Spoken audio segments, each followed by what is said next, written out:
कि अभी थोड़ी देर पहले मैंने बताया था, ये लोग पर्ची से बने हुए हैं। चाहे मुख्यमंत्री हो, मंत्री हो, जिस व्यक्ति को प्रभारी मंत्री बना के जिले का प्रभार दिया जाता है, बहुत बड़ी जिम्मेदारी होती है।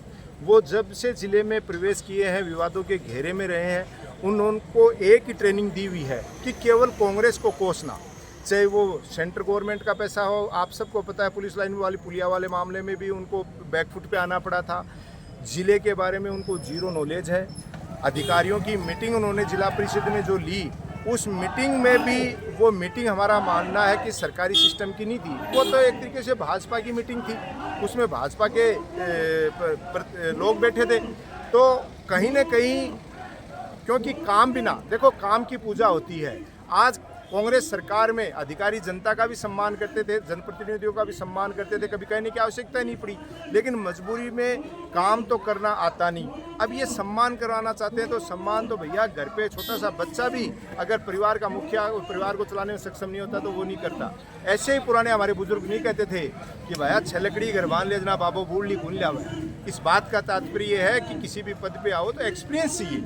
आपको अगर एक्सपीरियंस नहीं है और कह के किसी से सम्मान कराओगे तो सम्मान कोई नहीं करेगा। पहले तो आपको अपने आप को ये स्वीकार करना पड़ेगा कि आप अब भारतीय जनता पार्टी के केवल कार्यकर्ता नहीं हैं, आप राजस्थान सरकार में मंत्री पद पे सुशोभित हैं, जिसमें राजस्थान की समस्त जनता के लिए उनको काम करना है, न कि बीजेपी कांग्रेस उनको करना है। लेकिन आज भी वो कांग्रेस कांग्रेस कांग्रेस चिल्लाते रहते हैं, क्योंकि उनको शुरू से ट्रेनिंग ये दी गई है। और उसी का नतीजा है कि जब वो इस तरीके की हरकत करते हैं तो कोई भी सम्मान नहीं करता, क्योंकि अधिकारी कर्मचारियों की भी अपनी अपनी विचारधारा होती है। और कांग्रेस सरकार ने कर्मचारी अधिकारियों के लिए जितना किया आप सबको पता है। आज एक एक छोटा कर्मचारी इनसे दुखी है।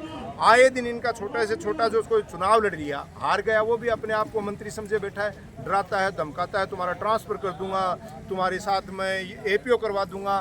तो इस तरीके के, ये कोई राजा का राज नहीं है, राजतंत्र नहीं है, यहाँ लोकतंत्र है। और बाबा साहब भीमराव अंबेडकर के बनाए संविधान में सबको समानता का अधिकार दिया गया है।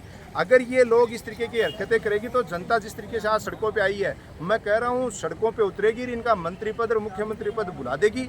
और जब जनता टोरे लेने शुरू करती है तो कोई छुटाने वाला नहीं मिलता है। मैं कह रहा हूँ उनको यही नहीं पता कि प्रभारी मंत्री की परिभाषा क्या होती है।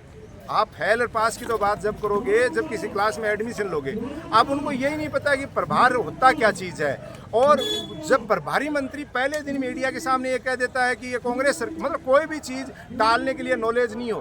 अच्छा, इनके दूसरे मंत्री आते हैं, कोई बात कर लो तो वो राहुल गांधी जी के ऊपर बोल जाते हैं, और काम के मुद्दों की बात, डेवलपमेंट की बात करते हो तो कहते हैं नो कमेंट्स।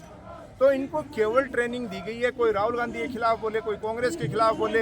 इसके अलावा ये जानते नहीं किसका शौर्य उद्यान, किसकी रेल से संबंधित समस्याएं, किसकी बिजली सड़क पानी की, किसकी स्कूली शिक्षा की, नहीं, कुछ भी नहीं है। केवल प्रशासन को डरा धमका के इनका उद्देश्य ये है कि कैसे भी हम उपचुनाव में सफलता प्राप्त कर लें, जो इनके मंसूबे कभी पूरे नहीं होंगे।